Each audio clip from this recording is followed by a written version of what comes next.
bonjour. Poéma et les bibliothèques médiathèques de Metz accueillent aujourd'hui, pour le Printemps des Poètes 2021, Frédéric Fortet, écrivain, poète, membre de l'Oulipo. De tout ça, il va nous parler. Il nous parlera aussi de Raymond Queneau, car l'idée était à travers l'écriture de Frédéric Fortet, de plonger dans une écriture qui sans doute l'a habité, l'a inspiré, l'a occupé dans une large partie de sa propre écriture. Nous commençons. Frédéric, bonjour. Jean-Marc, merci de m'avoir invité. Et puisque je parlais de Raymond Queneau, d'où ça vient, cet amour de Raymond Queneau ? Déjà, il y a une anecdote que je raconte volontiers, qu'en classe de 5e, donc ça remonte aux années 80, notre prof de français nous a fait travailler sur exercice de style. Donc voilà, au mi-temps des années 80, j'ai été mis en contact avec Raymond Queneau. J'avais beaucoup apprécié exercice de style et joué autour de ça. Et j'avais même découvert le mot Oulipo. J'ai le souvenir très net de ça. Et puis plus tard, alors, quand j'avais une vingtaine d'années, j'ai découvert Raymond Queneau par un premier livre de lui, après exercice de style, Saint-Glinglin. Et je me suis mis à tout lire de Queneau, les romans, mais aussi la poésie. Et par Queneau, en fait, si je suis là aujourd'hui, c'est parce que, si je suis poète, c'est sans doute parce que j'ai découvert Queneau, en tout cas j'écris la poésie que j'écris aujourd'hui, parce que j'ai découvert Queneau à ce moment-là, et ça a été une vraie révélation. Il y avait à la fois des échos de choses que j'avais pu déjà lire, des choses du passé, poésie du 19e siècle, etc. Mais je découvrais une manière de jouer avec la langue, un humour, une fraîcheur, une désacralisation de la langue qui m'a vraiment passionné. On était en 1999, et c'est à la lecture vraiment de l'œuvre poétique de Queneau que je me suis dit, je veux être poète, moi aussi, je veux essayer d'écrire de la poésie comme ça. Et donc voilà, il m'a habité, on va dire, de manière très lointaine depuis la 5e, et puis après c'est devenu très très très fort. Par Queneau, j'ai découvert l'Oulipo, dont on reparlera. Oulipo, simplement, c'est quoi ce mot ? Oulipo, c'est un acronyme, ou pour ouvroir, li pour littérature et po pour potentiel, l'ouvroir de littérature potentielle, un groupe qui a été fondé autour de Queneau en 1960. Et dont on reparlera tout à l'heure. Oui, et j'avais envie de commencer, on va parler de Queneau, de mon rapport à sa poésie, à sa littérature, mais j'avais envie de commencer, comment commencer, en lisant des poèmes tirés de ce livre, 33 sonnets plats. Donc des sonnets qui sont, que je dis plats parce qu'ils sont déjà présentés à plat sur la page. Alors peut-être que là on ne voit pas bien, mais au lieu d'aller à la ligne à la fin du vers, je mets juste un point. Et au lieu de séparer deux strophes par une ligne de blanc, je mets un slash. Pourquoi j'ai fait ça ? Sans doute parce que je voulais... les vers sont rimés, c'est un travail sur la rime. Et là aussi, je pense que ce travail sur la rime, qui n'est pas systématique dans mon œuvre, il vient de ce que j'avais senti chez Queneau, une manière de rimer qui secoue un peu, qui rue dans les brancards. Et par contre, les vers ne sont pas mesurés, donc il y avait des vers très inégaux. Et je pense que j'avais envie de retrouver une certaine... Mais ça peut être aussi le cas chez Queneau, les vers inégaux. Oui, mais il y a des vers comptés beaucoup, et ça peut m'arriver par ailleurs. Mais là, en tout cas, je me suis dit, pour retrouver ce côté rectangulaire et bien droit du sonnet, qui est souvent vertical, je le reproduis à la verticale en faisant des blocs.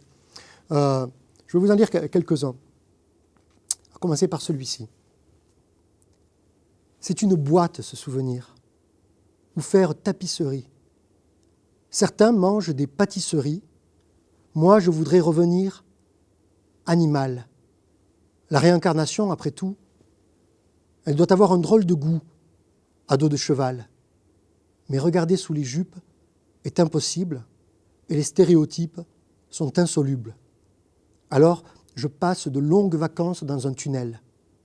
Ça m'apprendra à vouloir faire mon surnaturel.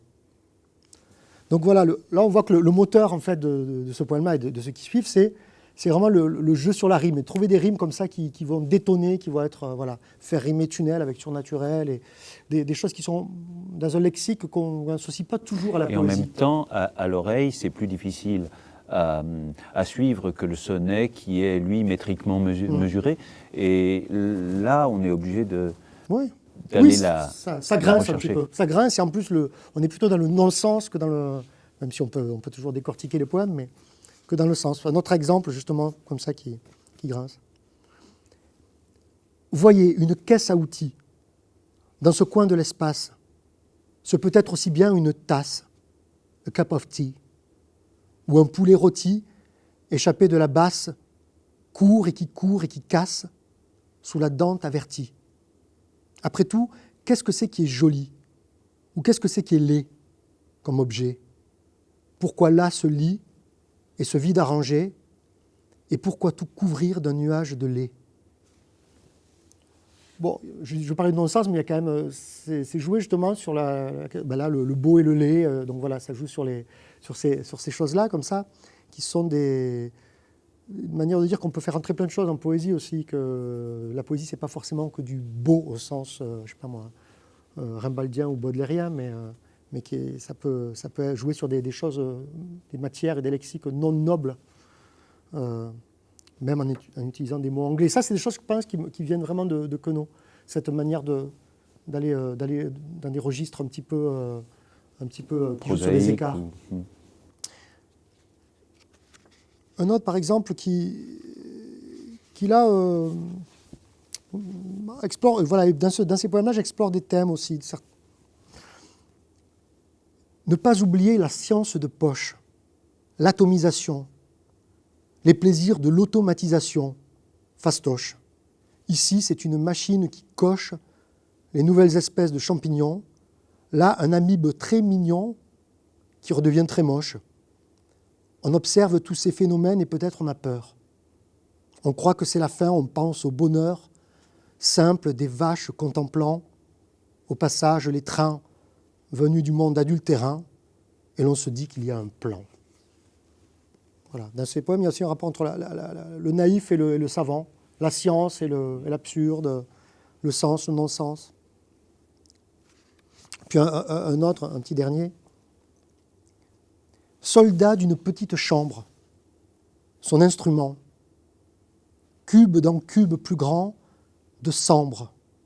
Dans le sombre, hors ses appartements, où un mur est un écran, que la vue encombre.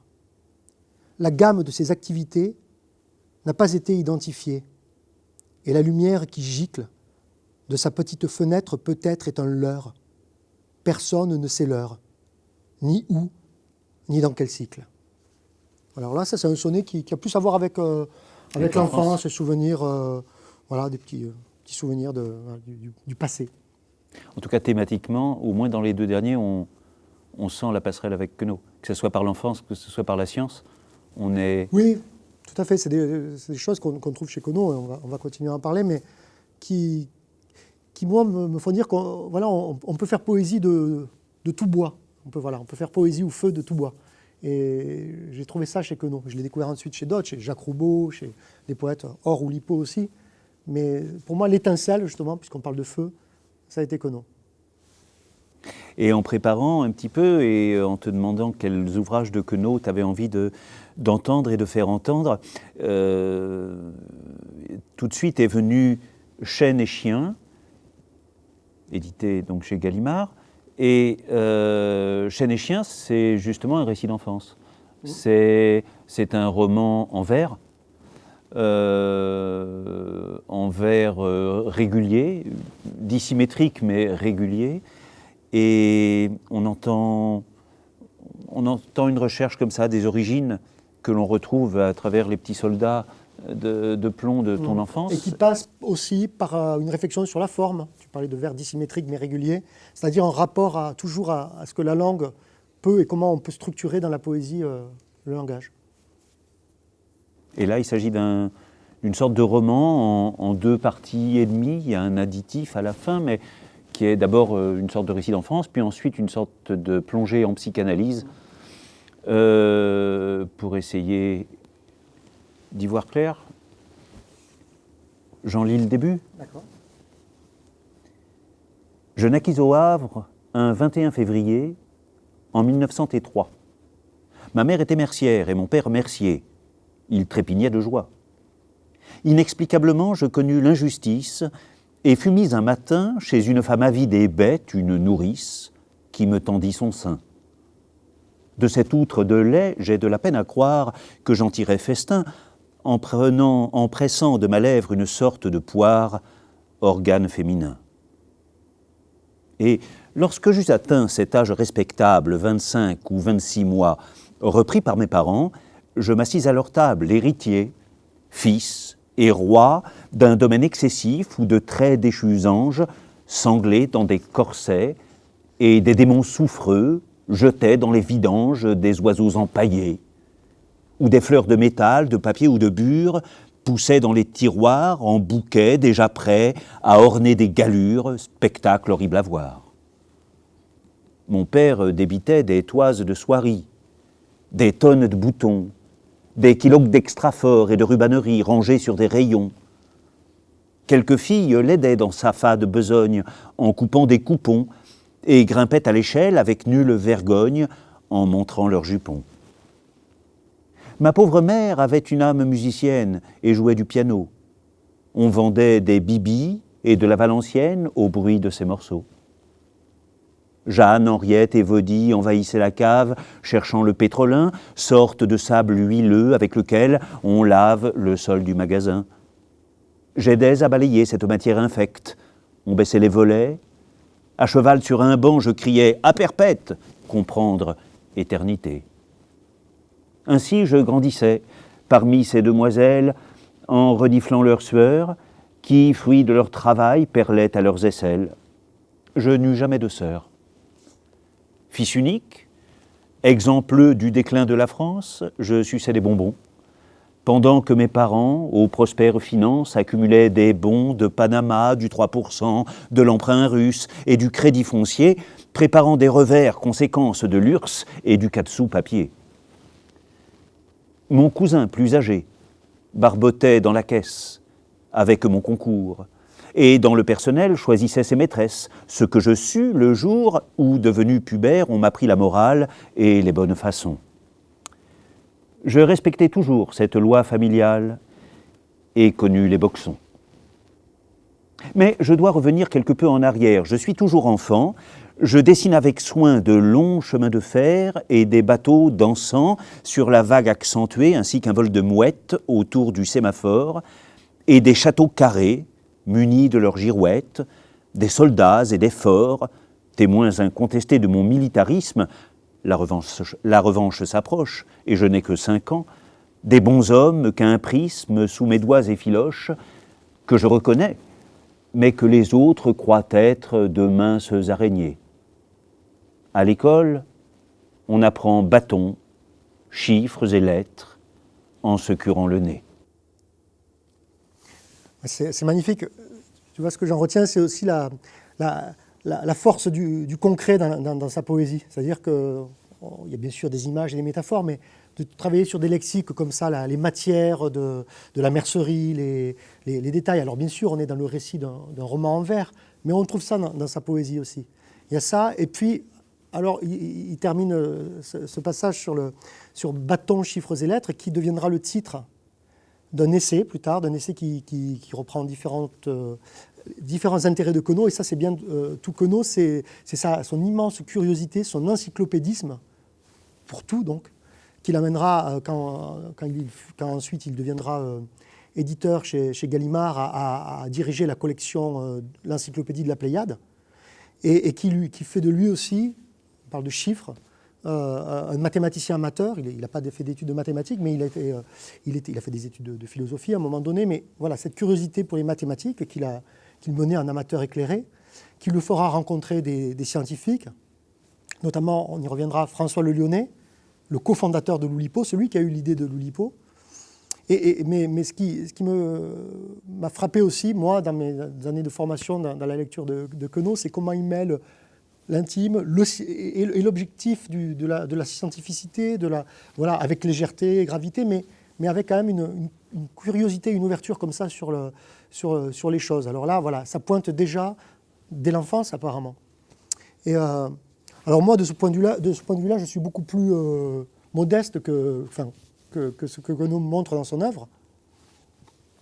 Mais j'ai écrit dans ce livre d'Irouf, il y a un poème en prose, un énorme bloc de prose qui s'appelle « L'expérience de la goutte de pois », qui se présente sur la page vraiment comme une prose très dense, et vous allez comprendre pourquoi, parce que le texte l'explique d'une certaine manière. Et je vais vous lire ça. Pour moi, ça fait vraiment un écho avec la poésie scientifique de Queneau, d'une certaine manière. L'expérience de la goutte de pois. Dans l'expérience de la goutte de pois, certaines quantités de pois, disons de pois, qui est le nom générique donné à une matière extrêmement visqueuse, asphalte, résine, goudron, bitume, est d'abord chauffée puis versée dans un entonnoir dont on a pris soin d'obstruer le cou pour que 3 années durant, la poix refroidisse et se stabilise à température ambiante, après quoi l'entonnoir est débouché, placé sous une cloche de verre, et l'on peut alors commencer à observer l'écoulement du liquide, puisque contre toute apparence, ça n'est un, voire photo. Cela se passe à l'université du Queensland, à Brisbane, Australie, en 1927. Cela se passerait n'importe où ailleurs, que ça reviendrait à peu près au même. Il existe depuis 1944 une expérience de la goutte de pois au Trinity College de Dublin, et une expérience plus ancienne a récemment été découverte à l'université d'Aberystwyth, Pays de Galles, à peine 85 miles au nord de laquelle se trouve, sur l'île d'Anglesey, le village de Llanfairpwllgwyngyr Gogorir Huintrobor Llantysilio Gogogor, dont le nom signifie l'église de Sainte-Marie dans le creux du noisetier blanc près d'un tourbillon rapide et l'église de Saint-Isilio près de la grotte rouge. Expérience qui aurait débuté en 1914, mais dont la poix, excessivement visqueuse, n'a pour l'instant donné aucune goutte. Une goutte se forme très lentement, parce que la poix est environ 100 000 milliards de fois plus visqueuse que l'eau, gonfle très lentement jusqu'à se détacher de l'entonnoir au bout d'une dizaine d'années. La première goutte tombe en décembre 1938, 8 ans après qu'on eut, octobre 1930, retiré le bouchon. La deuxième goutte, 8 ans plus tard, février 1947. La troisième en avril 1954, 7 ans. Les suivantes en mai 1962, août 1970, avril 1979, juillet 1988, novembre 2000. 8, 9 et 12 ans. La dernière en date, la 9e, est tombée le 24 avril 2014, presque 14 années après la précédente. L'allongement notable de la durée des chutes à compter de 1988 pouvant s'expliquer par l'installation à cette date dans la pièce de l'air conditionné, occasionnant, c'est une supposition, une légère baisse de la température moyenne pour un total provisoire de 9 gouttes en près de 85 ans, sachant qu'il en ira ainsi, bon an, mal an, toutes les décennies, jusqu'à épuisement de l'échantillon de poids, disons de poids, dans une centaine d'années environ, sachant que cela se produira forcément, se produit à chaque fois que l'on soit présent ou pas dans la pièce au moment où la goutte se détache. Et de fait, aucun des scientifiques supervisant l'expérience, tour à tour Thomas Pownall, John Mainstone, aujourd'hui Andrew White, n'a jamais pu assister en direct à la séparation d'une goutte. Mais l'expérience est désormais filmée 24 heures sur 24. Ça marche même quand ça ne marche pas, sans que cette goutte n'interagisse d'ailleurs en aucune manière avec quoi que ce soit d'autre. Guerre mondiale, guerre froide, conquête spatiale, ascension de l'Everest, des Beatles, premier, deuxième choc pétrolier, chute du mur de Berlin, bug de l'an 2000, 11 septembre, etc., que l'observateur, qui finit éventuellement par se demander, étant donné qu'il en a encore pour longtemps, s'il a réellement ici affaire à une succession d'événements discrets dont l'observation serait précisément déclenchée par l'occurrence de ce qu'on appelle un événement, par exemple la chute d'une goutte de pois, ou bien à un phénomène continu, pur écoulement de temps en quelque sorte, puisque l'objet de l'expérience est au fond de mesurer la viscosité d'un liquide que l'on exprime en pascal seconde, et que justement, la seconde, dont le Bureau international des poids et mesures nous dit qu'elle n'est plus définie aujourd'hui en fonction de la révolution de notre planète autour du Soleil, mais par rapport à une propriété de la matière, la seconde est la durée de 9 192 631 770 périodes de la radiation correspondant à la transition entre les niveaux hyperfins f égale 3 et f égale 4 de l'état fondamental 6s1,5 de l'atome de césium 133, et l'unité de base la plus commode pour mesurer du temps. L'une des réponses possibles se situant quelque part entre les deux. Un système hybride dont la caractéristique première serait l'étirement. Pas un étirement infini, non, parce qu'il arrive toujours un moment où le liquide casse, mais un étirement suffisamment prolongé dans le temps pour que celui qui en serait le spectateur occasionnel, passé entre les gouttes, en vint sérieusement à douter, n'étaient celles déjà tombées et conservées en témoignage d'un avant dans un bocal à proximité, qu'il existât effectivement la certitude d'un après, c'est-à-dire un écoulement réel de la matière placée dans l'entonnoir qui aboutit inévitablement à une chute. C'est un texte assez visqueux, c'est pour ça que j'ai très soif après en général quand je l'ai lu. Et on est peut-être un petit peu en avance sur les questions qui se poseraient un peu plus tard en lisant d'autres textes, mais en t'écoutant, une question naïve serait de dire, mais je pense qu'on peut aussi se dire ça de certaines poésies de Raymond Queneau, pourquoi c'est de la poésie ? Parce que c'est un objet de langue. En l'occurrence, ici, c'est un poème en prose, mais c'est une seule longue phrase. Il se trouve que pour la rendre encore plus visqueuse, j'ai supprimé la ponctuation, mais je l'ai écrit. Alors, il y a des jeux de paraንthésage, d'incises, etc., qui font qu'on a des propositions complètes au milieu du texte, hein, mais c'est une seule longue phrase. Et pour moi, la préoccupation, elle est justement rythmique, formelle. Et ça, c'est un premier aspect, c'est de la poésie parce que c'est un objet de langue qui n'est pas une... Alors, il y a une narration, certes, mais j'essaye, par exemple, cette image du village gallois, Randvai Porgwingir Gorgori Chanticilio Gogogor, j'ai oublié un passage, mais c'est le nom du village le plus long d'Europe. Et pour moi, par exemple, il est à ce texte ce que le texte est à l'expérience de la goutte de pois, c'est-à-dire une sorte de représentation métaphorique de cette viscosité de quelque chose qui n'en finit pas. D'où le fait d'avoir un texte comme ça, très concentré, sans ponctuation. Donc pour moi, ça, c'est de la poésie. Voilà. Ce qui me préoccupe, c'est comment je fais, avec cette patte qui sont les mots, le langage, je fais un objet. Et le deuxième aspect, c'est que finalement, la poésie, c'est pas parler du coucher de soleil qui est beau, ou du bouquet de fleurs, ou du chant des oiseaux. C'est ça, si on veut, mais c'est aussi parler d'une expérience scientifique, du passage des camions poubelles, de tout ce qui peut entrer dans une existence. Et là, on retombe sur Queneau aussi. Oui, tout à fait. Moi, j'ai trouvé chez Queneau pour la première fois. Je l'ai trouvé ensuite chez de nombreux poètes. Mais c'est ça, c'est de la poésie parce que c'est le langage qui se saisit. Voilà. Alors, c'est un poème qui... Jacques Roubaud, qui est un autre de mes maîtres et qui est un grand poète de l'Oulipo, dit qu'un poème, c'est un objet c'est un moment où on pince la langue, comme ça. On pince le langage. Il y a plein de manières de le faire. Donc voilà, la poésie, c'est cet art, et les poèmes, c'est la concrétisation d'un art poétique à un moment donné. Ça peut prendre une forme comme ça pour moi. Ça peut prendre quelque chose en vers, métré, rimé, compté. Ça peut être tout ce qui peut exister dans l'intervalle. C'est la poésie.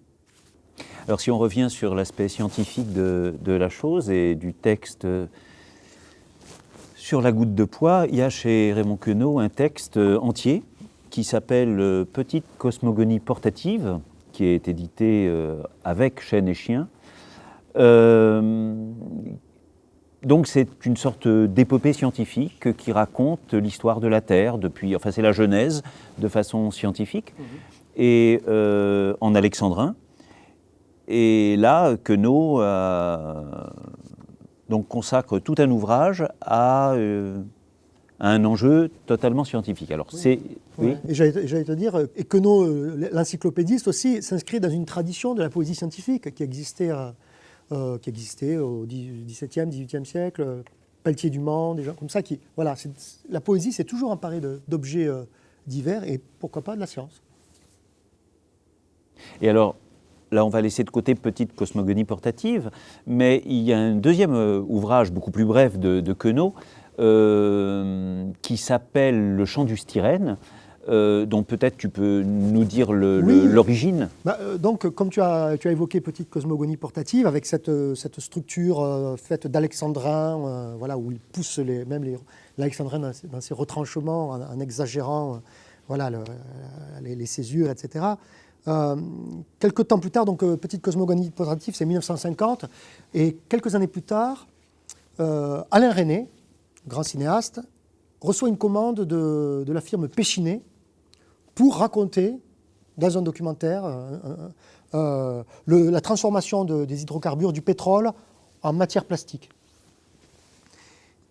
Et Resnais demande à Queneau, alors je ne sais pas s'il a demandé à Queneau, en référence spécifiquement à Petite cosmogonie portative, d'écrire selon le même modèle. En tout cas, Queneau lui remet un texte qui est un chant, comme Petite cosmogonie était faite de chants également, et sur le même modèle de l'alexandrin, qui sera lu dans le court-métrage avec la voix du comédien de la Comédie Française Pierre Dux. Mais le texte ensuite apparaît en effet dans cette version poche qui suit Petite cosmogonie portative. Et on retrouve, voilà, peut-être tu vas nous le lire, mais cet intérêt pour la science, et notamment là par la description de la transformation Alors il faut savoir que le film est monté à l'envers, c'est-à-dire qu'on part d'un bol, comme ça, qui est sur un fond noir, on a des objets en matière plastique, dont un bol en plastique, et que Resnais fait le montage de manière à ce qu'à la fin, on remonte la chaîne de transformation à l'envers pour arriver au forage, au pétrole, voilà. Donc, et ça n'a pas plu à Péchinet. Donc Péchinet ne s'est jamais servi comme film de communication, mais par contre, l'œuvre, heureusement, existe toujours, on la trouve dans un DVD de l'œuvre intégrale de Resnais, et avec la voix de Dux lisant Le chant du styrène. Il y a aussi plusieurs versions du texte lui-même, puisque Resnais avait utilisé une version qu'il avait sans doute demandé à Queneau de réaménager pour le film, la version imprimée, que je vais lire là, ici, dans cet ouvrage chez Gallimard, étant une autre version. Enfin, il y a beaucoup de variantes à ce texte. Le chant du styrène. Ô temps, suspends ton bol. Ô matière plastique, d'où viens-tu? Qui es-tu?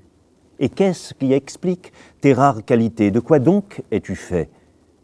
D'où donc es-tu parti?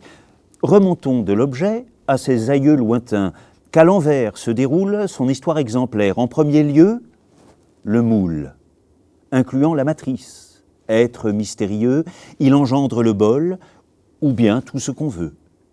Mais le moule est lui-même inclus dans une presse qui injecte la pâte et conforme la pièce, ce qui présente donc le très grand avantage d'avoir l'objet fini sans autre façonnage.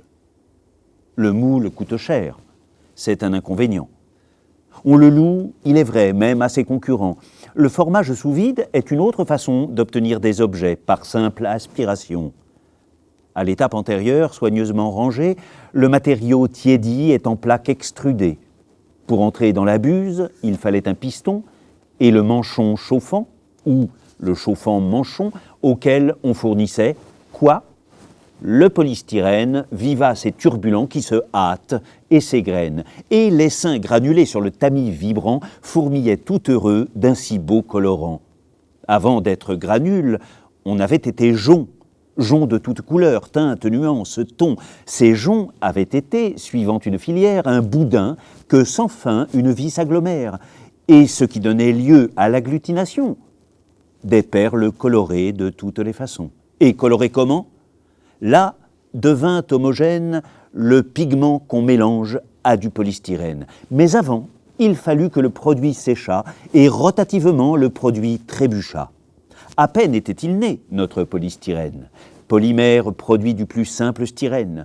Polymérisation, ce mot, chacun le sait, désigne l'obtention d'un complexe élevé de poids moléculaire. Et dans un réacteur, machine élémentaire, œuvre d'un ingénieur, les molécules donc, s'accrochant et se liant, en perles se formaient.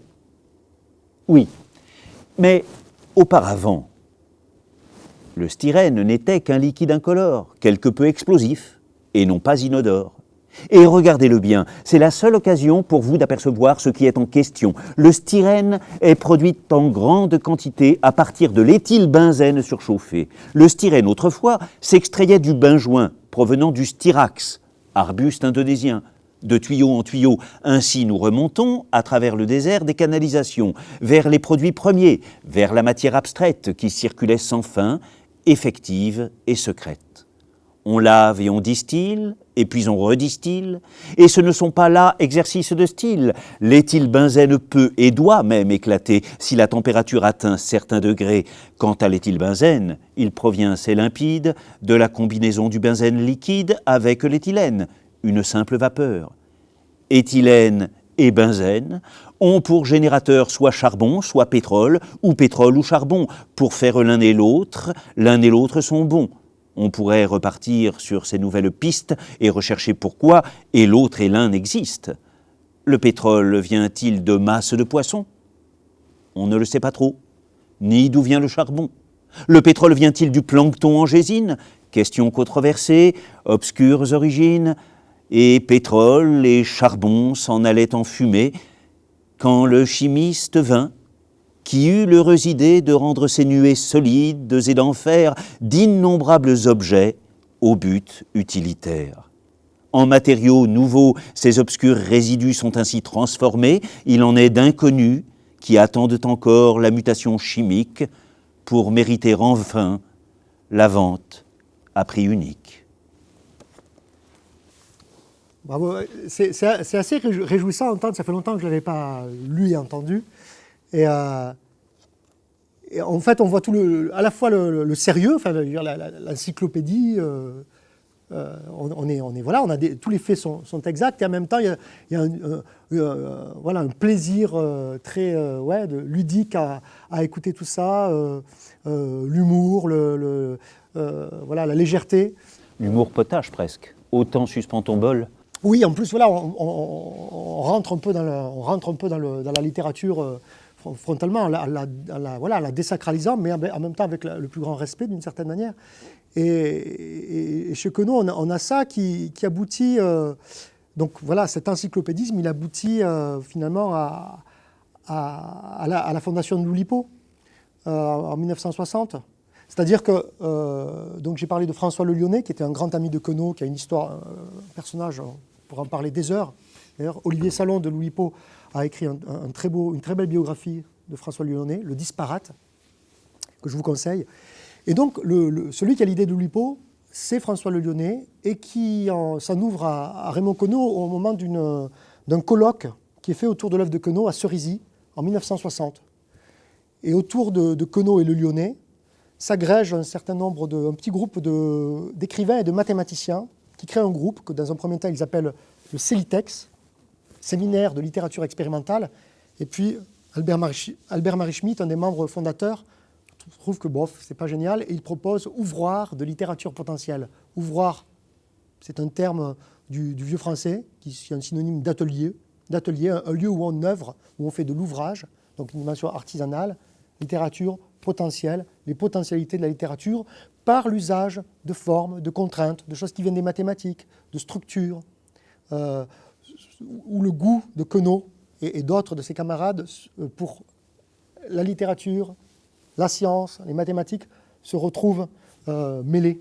Alors c'est quelque chose à la fois de neuf, dans le sens où il y a une conscience comme ça de croiser ces choses-là et d'expérimenter à partir de ça, mais l'Oulipo n'est pas un groupe d'avant-garde qui fait table rase du passé. Au contraire, c'est de dire que depuis qu'il y a littérature, il y a eu ces choses-là. Il y a eu de la poésie scientifique, il y a eu des contraintes en littérature, contraintes sur les lettres, anagrammes, l'hypogramme, etc., des formes poétiques.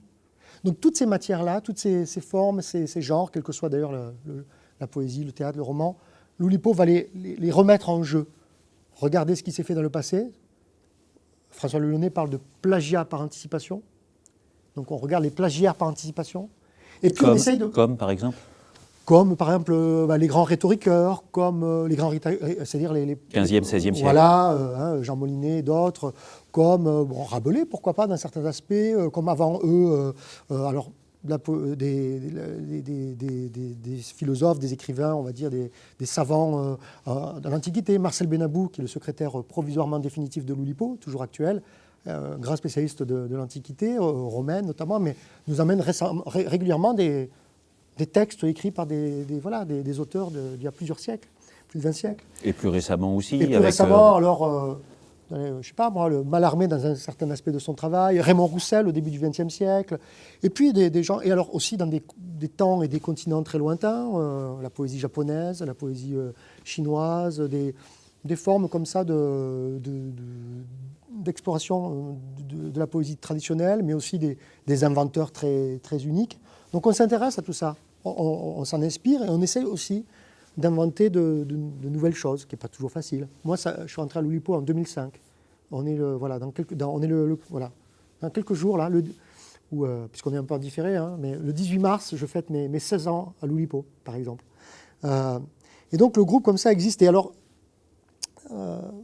pour continuer à voir comment Queneau a apporté sa pierre à l'Oulipo, il se trouve qu'en 1960 paraît, donc vraiment contemporain de la fondation du groupe, un livre unique, et là le mot est vraiment pesé, un livre unique qui s'appelle 100 000 milliards de poèmes. Alors que malheureusement on n'a pas ici, mais 100 000 milliards de poèmes dans l'édition chez Gallimard, c'est un ouvrage constitué de 10 poèmes, 10 sonnets de départ. Donc de 10 pages. Donc 10 pages. Chaque sonnet contient 14 vers. Et ces vers sont écrits sur des languettes. Au lieu d'avoir une page comme on connaît, la page est découpée comme ça avec une base qui tient le tout. Et on a les 10 premiers sonnets qui peuvent comme les 10 deuxièmes sonnets, les 10 premiers vers, les 10 deuxièmes vers, etc., jusqu'au 14e vers. Et en fait, si on prend n'importe quel premier vers, et n'importe quel deuxième, et n'importe quel troisième, on peut comme ça fabriquer un poème. Et comme il y a 10 sonnets de départ et qu'il y a 14 vers dans un sonnet, on a 10 puissance 14 poèmes possibles, ce qui fait 10 puissance 14, 100 000 milliards, exactement. Donc c'est un livre impossible à lire. Et c'est un livre impossible à lire. Et ça, c'est quelque chose aussi, quand moi j'ai découvert ça. Un poète qui a inventé un livre qu'il est impossible de lire dans son entièreté. Il faudrait des siècles et des siècles de lecture continue. Tout ça est dit dans la postface de François Le Lyonnais, d'ailleurs, qui quantifie le nombre de secondes qu'il faudrait pour le lire. Donc, en fait, c'est un ouvrage qui, à l'échelle humaine, est infini. Et malheureusement, on n'a pas le livre, mais par contre, on peut en faire entendre sans avoir ce dispositif. D'ailleurs, il y a aussi des sites en ligne consacrés à 100 000 milliards de poèmes qui permettent de générer aléatoirement un des 100 000 milliards de poèmes. Alors là, on va revenir sur l'Oulipo juste après, mais je vais lire d'abord la première page, qui peut se lire comme ça. Voilà, un des 10 sonnets de départ. C'est le premier, c'est si on ne touche à rien, si on ouvre, on a celui-là. Je vais en lire un deuxième pour donner de nouveau la lecture d'un poème entier, c'est-à-dire, je ne sais pas, c'est celui de la 3e ou 4e page. Et ensuite, en les étalant comme ça, je vais jongler d'une page à l'autre en gardant simplement l'ordre, premier vers, deuxième vers, troisième vers, mais en jonglant d'un poème à l'autre. Donc, premier poème de 100 000 milliards de poèmes, donc le numéro 1. Le roi de la Pampa retourne sa chemise pour la mettre à sécher aux cornes des taureaux. Le cornet de bif en boîte empeste la remise et fermente de même et les cuirs et les peaux. Je me souviens encore de cette heure exquise. Les gauchos dans la plaine agitaient leurs drapeaux. Nous avions aussi froid que nus sur la banquise, lorsque pour nous distraire, y plantions nos tréteaux. Du pôle à Rosario fait une belle trotte, aventureux en nu, qui s'y pique, s'y frotte. Lorsqu'on boit du maté, l'on devient argentin. L'Amérique du Sud séduit les équivoques, exalte l'espagnol les oreilles baroques, si la cloche se tait, et son terlintintin. Voilà, un des sonnets, un autre. Les rimes sont toujours les mêmes. Oui, c'est ça qui permet d'ailleurs la combinatoire de tous ces vers, c'est que pour les 10 sonnets de départ, on a toujours la même structure. Donc on va l'entendre, on a la même structure. Il se penche, il voudrait attraper sa valise, que convoitait, c'est sûr, une bande d'escrocs. Il se penche et alors, à sa grande surprise, il ne trouve aussi sec qu'un sac de vieux faillots. Il déplore une telle mainmise qui se plaît à flouer de pauvres provinciaux. Aller à la grande ville est bien une entreprise, elle effraie le Berry comme les Morvandiaux. Devant la boue urbaine, on retrousse sa cotte, on gifle le marmot qui plonge sa menotte. Lorsqu'il voit la gadoue, il cherche le purin. On regrette à la fin les agrestes bicoques, on mettait sans façon ses plus infectes loques, mais on n'aurait pas vu le métropolitain. Voilà un deuxième sonnet. Et alors si on va en fabriquer d'autres sonnets. Alors avec toujours ces rimes en is, en o, en ot, en un. Donc je vais en mettre allez, 4 parce que je n'ai pas la place de mettre les 5. Il y en a 10 en tout, mais déjà, avec cela, on fabrique quelques-uns des 10 puissance 14. Voilà. Ouais. Donc je vais partir du premier vers que j'ai lu tout à l'heure, le roi de la Pampa retourne sa chemise. Le roi de la Pampa retourne sa chemise, d'aucuns par-dessus tout prisent les escargots. Le chauffeur indigène attendait dans la brise, il ne trouve aussi sec qu'un sac de vieux faillots. Il déplore une telle mainmise, les gauchos dans la plaine agitaient leur drapeau. Un frère, même bas, est la part indécise, les Grecs et les Romains en vain cherchent leurs mots. Le généalogiste observe leur bouillotte, le touriste à Florence, ignoble, charibote, lorsqu'il voit la gadoue, il cherche le purin. On regrette à la fin les agrestes bicoques, tu me stupéfies plus que tous les ventriloques, le métromane à force incarne le devin. C'est un poème que peut-être personne n'a jamais lu. Statistiquement, il y a très peu de chances que quelqu'un ait lu ce poème, Jean-Marc. C'est-à-dire que 10 puissance 14, voilà, c'est énorme. Donc voilà, ce que tu as fait là, qui est bon, heureusement, on est filmé, donc ça restera dans les archives, on va dire, mais voilà, c'est la beauté de ce qu'on appelle la poésie combinatoire. C'est-à-dire que Queneau, quand il fait ça, alors, à la fois, il est extrêmement moderne et voilà, il cherche comment combiner poésie, questions mathématiques, là, un domaine des mathématiques qui est la combinatoire. Ça fait écho à un poète allemand de la période baroque, Quirinus Kuhlmann, qui a fait des 6 ans, qui sont célèbres un peu différemment, mais voilà, Queneau, bien sûr, connaissait ce genre de choses. Moi, alors voilà, là, c'est quelque chose pour moi qui m'a fortement marqué, les poèmes eux-mêmes, mais enfin, plutôt conceptuellement, ce que ça veut dire. Comment on peut travailler avec cette matière-là. Je trouve ça fascinant. Et juste avant de passer à peut-être un exemple dans ton écriture, parce que tout à l'heure, quand tu as présenté l'Oulipo, on aurait pu se dire que c'était extrêmement sérieux.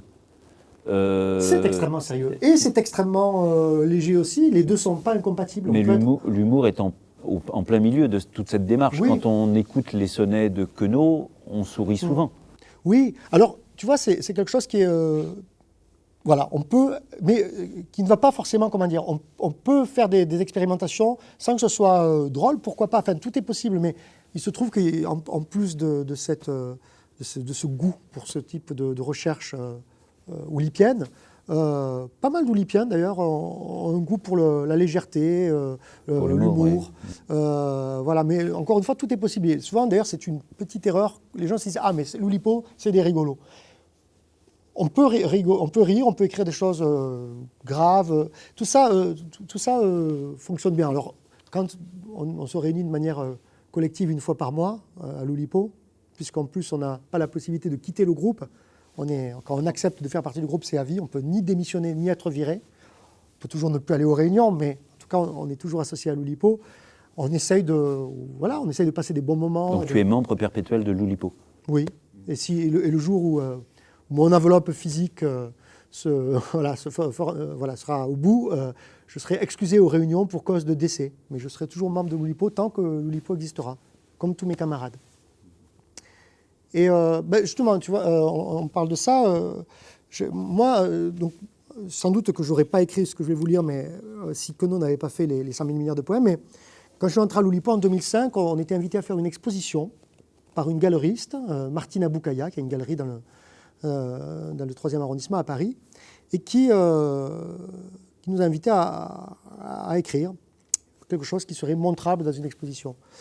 Et j'étais parti je vous raconte une histoire. J'étais parti sur quelque chose, et puis finalement, en 2005, à ce moment-là, j'avais une histoire amoureuse avec une jeune femme que j'avais rencontrée à Paris, écossaise. Moi, j'habitais à Toulouse. Et puis elle est retournée vivre en Écosse, et puis plus tard, elle a été vivre à Bristol. Et quand elle s'est installée à Bristol, elle m'a quitté. Drame. C'était au moment où je devais rendre quelque chose, et je dis à Martina Boukaya, mais non, j'ai pas l'envie, là, j'ai pas l'énergie, je suis un peu voilà, dépité de cette déconvenue. Elle m'a dit, mais fais quelque chose avec ça. Et je pensais à Bristol, où je ne suis jamais allé, cette ville voilà, de l'ouest de l'Angleterre, et j'ai pensé au Bristol, le papier fort qu'on appelle le Bristol, et aux fiches Bristol. Et en pensant à ça, ben, j'ai pensé à la combinatoire, parce que papier Bristol, c'est un peu comme un jeu de cartes. Si j'écris quelque chose sur chaque fiche, sur chaque Bristol, et que je les mélange, je peux avoir comme ça, essayer de produire un texte qui soit combinatoire. C'est ce que j'ai fait. Je l'ai fait assez rapidement. Dans la soirée, j'ai fait un premier jet de ça.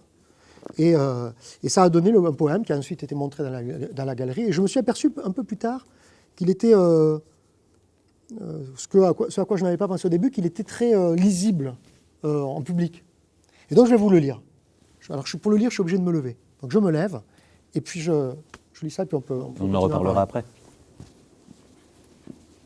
Ce poème, donc, il est constitué de 99 vers que je mélange pour produire toujours. Alors c'est toujours le même poème, mais qui s'actualise de plein de façons différentes.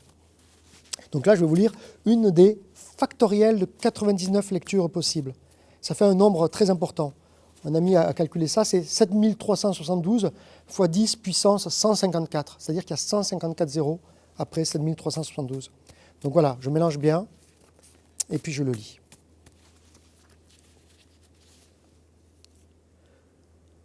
Des choses non advenues de tous les Bristol possibles.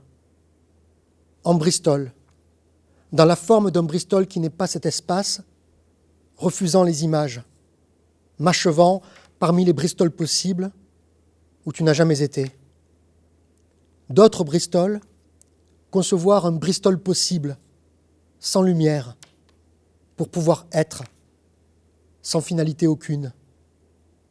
Multipliant les Bristol possibles, aimer de loin, te poursuivre, découper des carrés, comprendre quoi, te soustraire pour une forme de toi, à moins de ne pas commencer, en tracé possible, au centre d'un Bristol, loin, poser des ombres, traverser les plans sur un certain plan de Bristol, faire de ces Bristol un champ. Des formes qui ne sont pas sur tous les plans possibles, où tout est possible. Pour finir, te déconstruire et toujours, parmi les multiples, dans quelque chose qui n'est pas le temps, reconstruire, tirant vers une fin sous le poids des Bristol possibles. Selon cette forme, aveuglément, sans plan aucun, peut-être tu n'es pas entre les lignes. Insuffisamment, sachant qu'un de ces Bristol peut être, perdre la trace, me contrefaisant, me questionnant.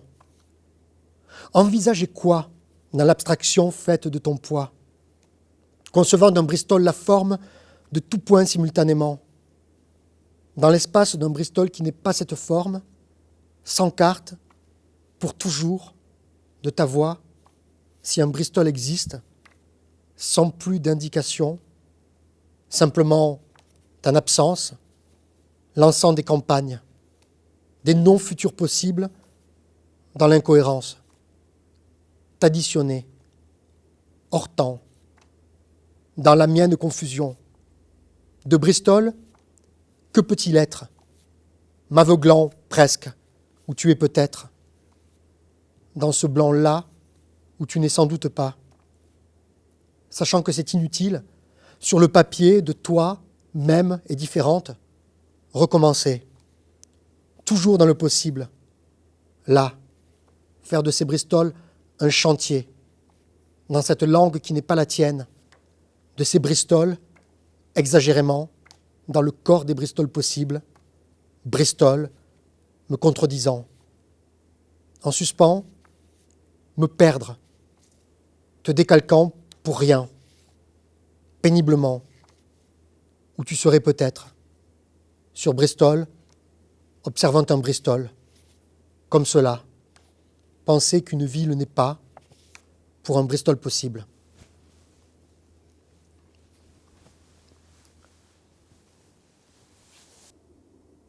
Donc là, on a entendu un des... Alors là, il n'y a même plus de chiffres à mettre.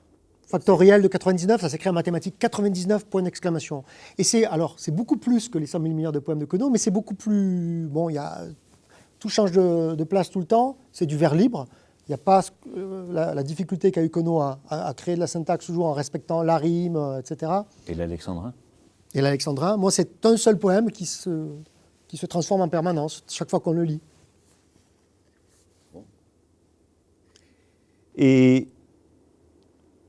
à travers l'anecdote que tu racontais là, de cette femme qui est partie, en fait, le jeu formel provient pourtant de quelque chose de profondément personnel. Oui, c'est pas du tout incompatible, pas du tout contradictoire.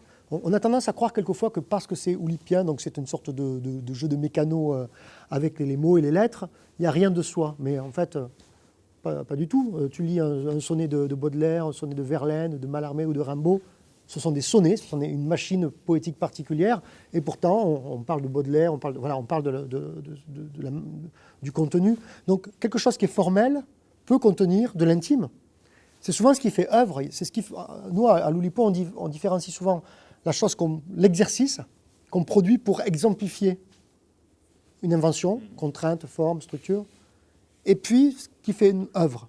Et en général, dans ce qui fait œuvre, pour citer les exemples de Pérec écrivant La disparition, par exemple, il y a un entremêlement que je trouve, pour moi, qui me touche énormément entre des considérations vraiment très formelles, structure, contrainte, et puis dire quelque chose. Ça passe par ce filtre-là. Ça permet de dire des choses d'une manière autre. Des choses qu'on n'aurait sans doute pas dites. Pas comme ça. Ça fait apparaître des choses. Pour moi, c'est vraiment très important. En tout cas, dans mon travail, et je pense dans l'œuvre de Queneau et d'autres oulipiens, c'est fondamental. C'est comment dire par des formes, des contraintes, et comment dire son existence. Est-ce que c'est aussi une façon de lutter contre une poésie que, je sais pas, qu'on ressentirait comme informe ou comme trop ramenée à soi, au pur soi? Pour moi, il n'y a pas de lutte. Il peut y avoir des choses absolument sublimes qui sont faites différemment. Et tant mieux, parce qu'il faut de la diversité dans la poésie et dans la vie en général. Mais c'est plutôt un goût. Voilà. Il n'y a pas forcément de lutte et d'opposition, selon moi. Il y a plutôt l'idée que, pour moi, ça se passe comme ça. Pour moi, ça se passe comme ça. Par exemple, mon dernier, le livre qui vient de paraître chez POL, Nous allons perdre 2 minutes de lumière, c'est un livre que j'ai écrit en 2017. Et c'est un livre c'est un petit livre qui est un long poème, comme une épopée. Tu parlais d'épopée pour Petite cosmogonie portative. Là, c'est une épopée infraordinaire qui est faite de 7 chants. Et chaque chant est fait de 7 strophes. Et chaque strophe est fait de 12 vers, de 12 syllabes. Pas des alexandrins, parce qu'on n'entend pas le rythme de l'alexandrin, mais des dodécasyllabes. Pourquoi ces 7 chants de 7 strophes de 12 vers de 12 syllabes? Parce que tout découle du titre. Nous allons perdre 2 minutes de lumière, nous allons perdre 2 minutes de lumière. 12 syllabes. Combien de mots? 7. J'ai pris ce mot, je l'ai déployé. On a un premier chant qui s'appelle Nous, un deuxième qui s'appelle Allons, perdre, jusqu'à lumière. Et donc là, j'ai tout. J'ai le modèle de phrase et j'ai un modèle de vers en plus. Donc c'est un travail sur la phrase et le vers. Et donc tout découle du titre. Mais de quoi ça parle après? Ça parle de mon quotidien. Et justement de ce que Pérec appelait l'infraordinaire. Des choses qu'on retrouve aussi chez Queneau. Je vais vous lire le début du dernier chant. Je précise qu'il y a des personnages dans ce livre, notamment mes 2 fils, A, initial, et M. Et là, au début du deuxième chant, je parle d'un autre A. C'est quelqu'un d'autre dont le prénom commence aussi par un A. Voilà. Je dis ça pour que Voilà, que ce soit clair. Donc ce chant s'appelle Lumière.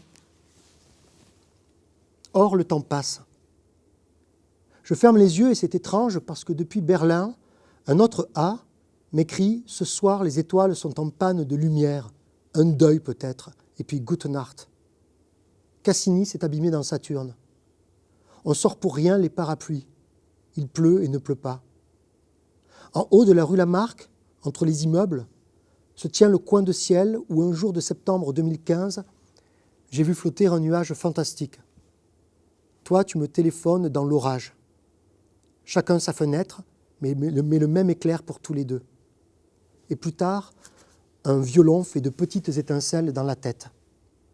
C'est vrai qu'il y a toujours le risque de s'éteindre. M, lui, me demande où sont les caméras de surveillance. Je ne savais pas qu'il savait que ce genre de choses existait. Pourtant, oui, on peut apprendre de nouveaux mots chaque jour. Aujourd'hui, c'est samedi, alors que nous ne sommes que mercredi à peine. Et à d'autres moments, la lumière vient de la salle de bain. Entre deux phrases, je prends des notes. La chair de poule qui se change en petite montagne de nous. Dans le rêve, un cheval rouge ou même un dragon traverse une piscine à la nage. La scène est censée me révéler le sens du poème. Mais toute élucidation se perd au réveil. Je repense à mon grand-père paternel dont la sœur aînée était aveugle et qui se mit à apprendre avec elle le braille. Pouvait-il le lire du bout des doigts, yeux fermés dans le noir, ou avait-il aussi besoin de voir les points en relief sur la page? La vue comme handicap, pourquoi pas? Petite discussion technique en prenant l'ascenseur. Un éclair, c'est de l'électricité. Tout le monde sait ça.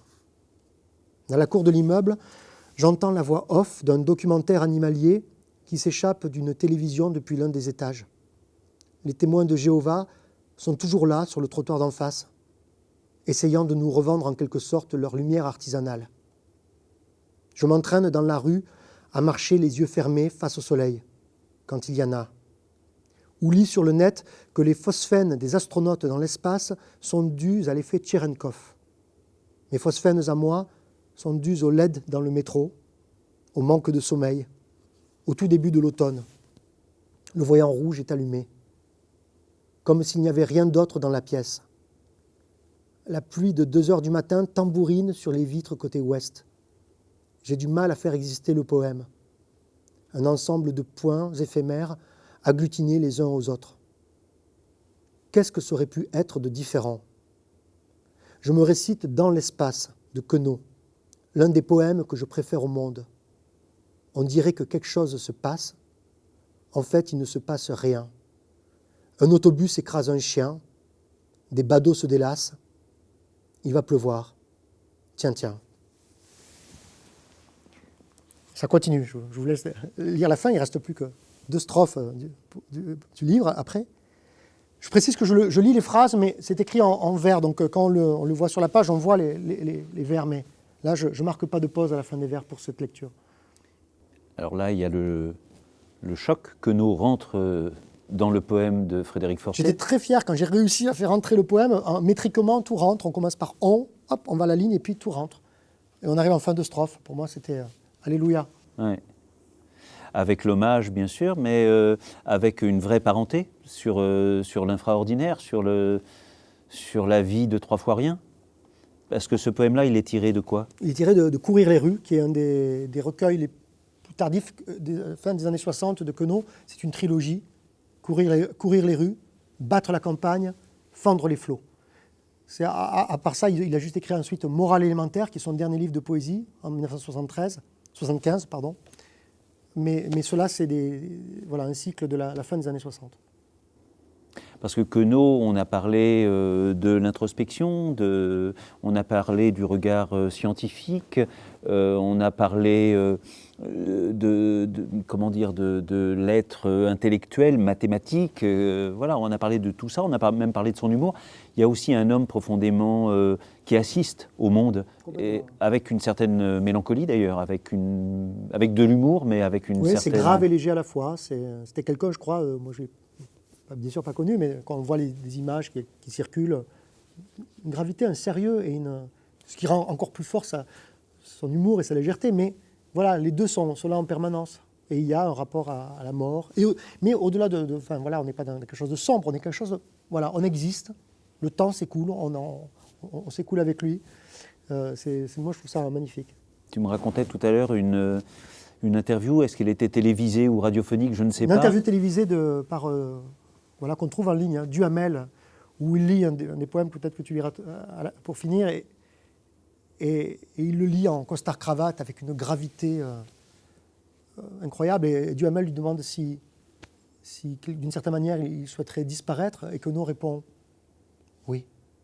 Enfin, il faut le voir, c'est magnifique. Alors qu'il vient de lire un poème où il parle de Popom au pommier, que tu vas lire, voilà, c'est tout ça, c'est cet ensemble, cette gravité, cette légèreté. Quelques poèmes donc de Courir les rues, donc qui datent de 67, je crois. J'ai pris que des tout petits poèmes, il y en a quelques-uns qui sont plus longs, mais c'est toujours cette poésie du flâneur et de l'homme qui regarde autour de lui. Rue Volta. La petite échoppe ancienne au 5 de la rue Volta, rareté électricienne, dont le nom c'est Garala. Garala, Garala. Garalapi la Volta.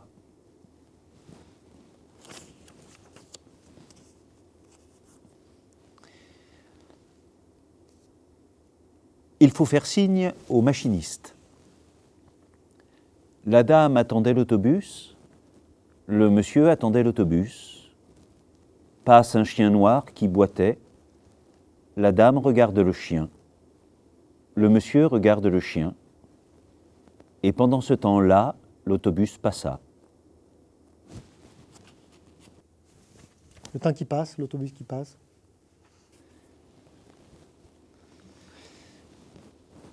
Le petit peuple des statues. Le petit peuple des statues du jardin des Tuileries est un petit peuple de nudistes. Ces messieurs et ces dames se mettent volontiers à poil, bien qu'il y ait là des enfants et des touristes à l'âme pure. Et les pigeons chient dessus, sur le petit peuple des statues.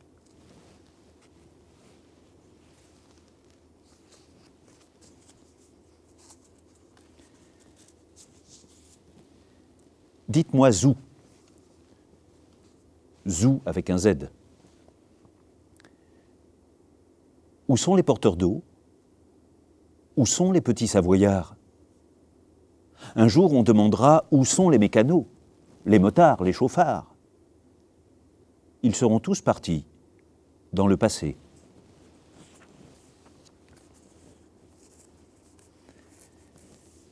Urbanisme. Avec les moyens de la science et de l'industrie moderne, ou à venir, on pourrait très bien déplacer les monuments historiques et les foutre tous ensemble dans le même quartier, qu'on aurait au préalable rasé.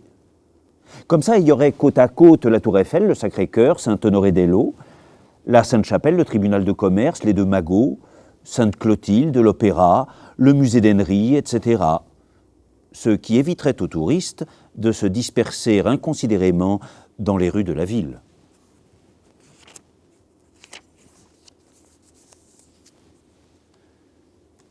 Exil. Parmi les rues les plus tristes de Paris, on peut citer la rue Villiers-de-Lys, l'Adam, la rue Baudelaire, Charles, et la rue Henri Belle, dit Stendhal. Vraiment, on ne les a pas gâtés. On arrive même à penser qu'on les a peut-être punis en leur attribuant des rues si tristes à Paris.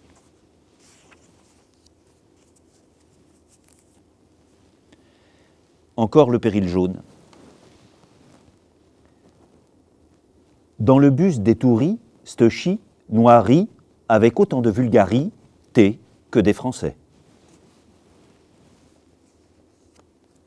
Et pour finir, cri de Paris. On n'entend plus guère le repasseur de couteaux, le réparateur de porcelaine, le rempailleur de chaises. On n'entend plus guère que les radios qui bafouillent, des tourne-disques, des transistors et des télés. Ou bien encore le faible aïe aïe ouïe ouïe que pousse un piéton écrasé.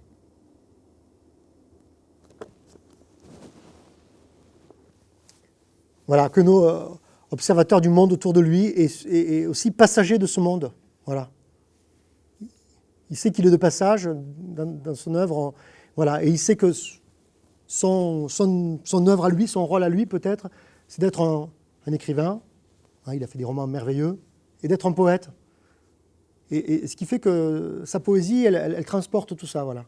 Elle transporte la légèreté de la vie, la gravité de la vie, le fait qu'il lui-même est poète et donc il a un regard sur sa poésie. C'est pas une poésie qui est naïve, elle est consciente d'elle-même. C'est quelque chose que je trouve très beau. Alors il y a les poèmes qui sont des arts poétiques de Queneau, qui sont des poèmes assez connus quand on s'intéresse à son œuvre, hein, pour un art poétique bien placé, bien choisi. L'explication des métaphores, moi j'avais envie que tu les lises parce que pour moi il donne ce ton-là de cette œuvre quenienne.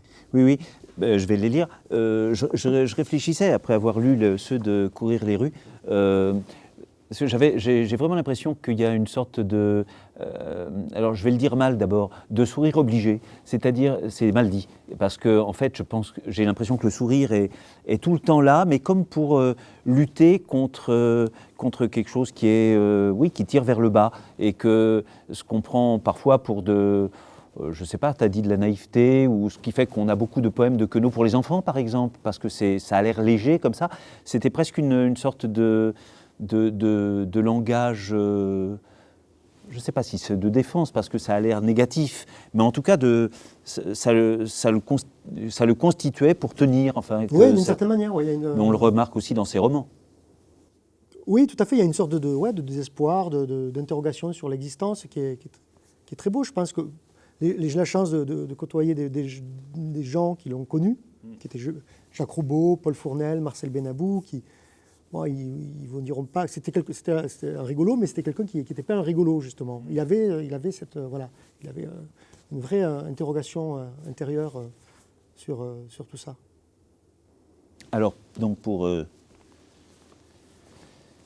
3 poèmes un peu sur l'écriture, c'est un peu son art poétique. Le premier s'appelle « Pour un art poétique ». Prenez un mot, prenez-en 2. Faites cuire comme des œufs. Prenez un petit bout de sens, puis un grand morceau d'innocence. Faites chauffer à petit feu, au petit feu de la technique. Versez la sauce énigmatique, saupoudrée de quelques étoiles, poivrez, puis mettez les voiles. Où voulez-vous donc en venir ? À écrire. Vraiment ? À écrire.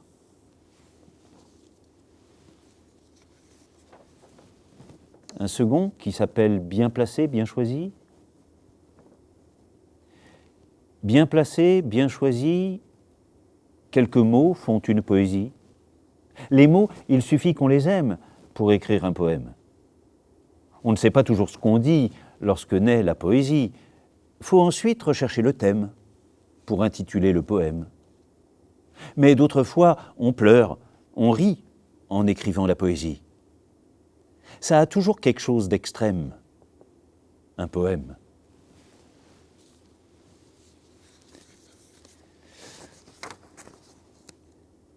Et le troisième, dont tu nous parleras peut-être un petit peu après, l'explication des métaphores.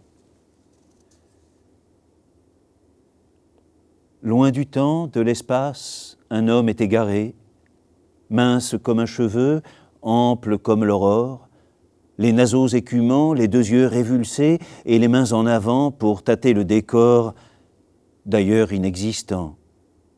Mais quelle est, dira-t-on, la signification de cette métaphore, mince comme un cheveu, ample comme l'aurore, et pourquoi ces naseaux hors des 3 dimensions ?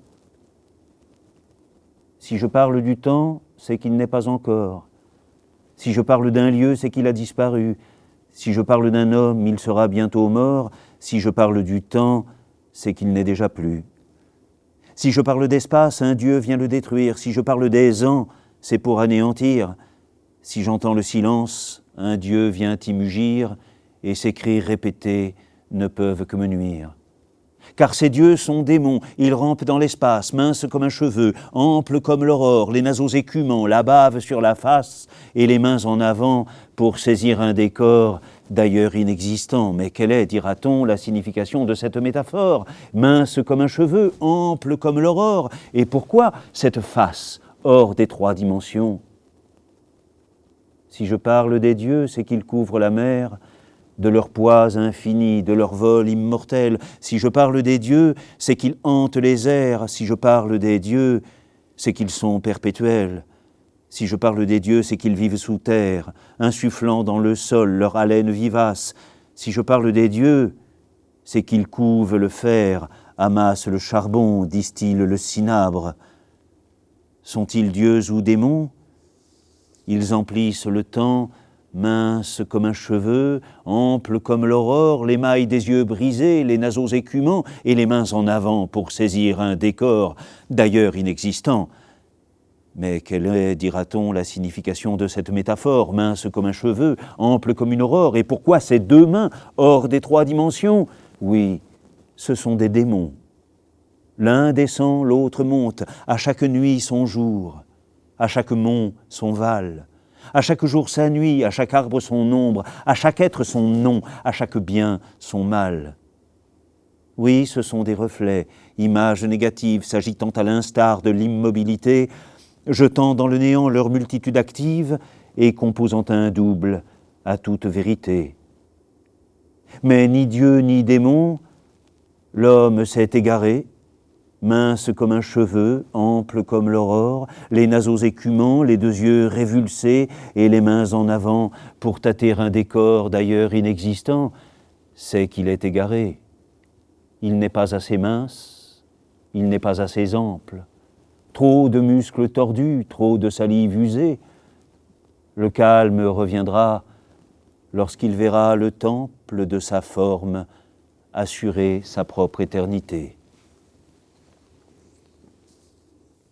C'est l'anecdote qui me vient, c'est le fait qu'à la mort de Queneau en 1976, c'est le poème qu'à la réunion suivante de l'Oulipo, Georges Perec a lu, apparemment de ce qu'il racontait de manière très émue, hein, avec les larmes aux yeux, il a lu ce poème de Queneau qui... quelle est la signification de cette métaphore?